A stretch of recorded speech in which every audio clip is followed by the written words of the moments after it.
बेरोजगारी नाही मिटलवा ना मिट पाई दादा, जेकरा पर विश्वास रहल बस वादा करा लवादा। जी हाँ दोस्तों, हमारी और आपकी बात है, सारे नवयुवकों नौजवानों की बात है, जो सारे बेरोजगार हैं बेचारे, उनके लिए ये बात है कि बेरोजगारी नहीं मिटलवा ना मिट पाई दादा, जेकरा पर विश्वास रहल बस वादा करा लवादा। पढ़ी लिख के उमरिया ओराइल बा, कौनो भर्ती नौकरिया के ना आइल बा, सूझे नाही काम कौनो रोजी रोजगारवा, खाली हर बैठल रही हम घरवा। कब तक आस लगौले रहबा बोले बड़का दादा, कुछ बिजनेस व्यापार ढूंढला ना त बड़ा पछताबा।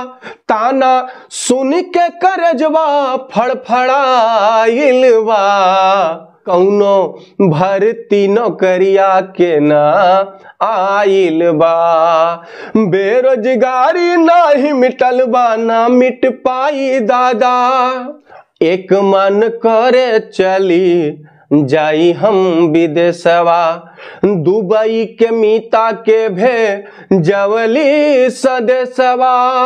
पासपोर्ट और वीजा के फरमान भइल बावा से, लाख रुपया पहले लागी भेज दे अपने घर से। बनी वीजा कैसे मुहवा धुआइल बा, कौनो भर्ती नौकरिया के ना आइल बा, कौनो भर्ती नौकरिया के ना आइल बा। जे भी पढ़ लिख के तैयारी करके अब पूरा डिग्री इकट्ठा करके घरे धैले बा, ओकर बात बा। रात दिन एक कैली पौली डिग्रिया, होई इंस्पायर दादा इहे बा फिकरिया। हाई स्कूल में टॉपर रहली, इंटर बीए कैली, हाई स्कूल में टॉपर रहली, इंटर बीए कैली। कौने काम के डिप्लोमा बा कहूँ के नाही भैली, सोची सोची के कपरवा दुखाइल बा, हाय भर्ती नौकरिया के ना आइल बा। बेरोजगारी नाही मिटल बा ना मिट पाई दादा, जेकरा से विश्वास रहल उ वादा करा लवादा।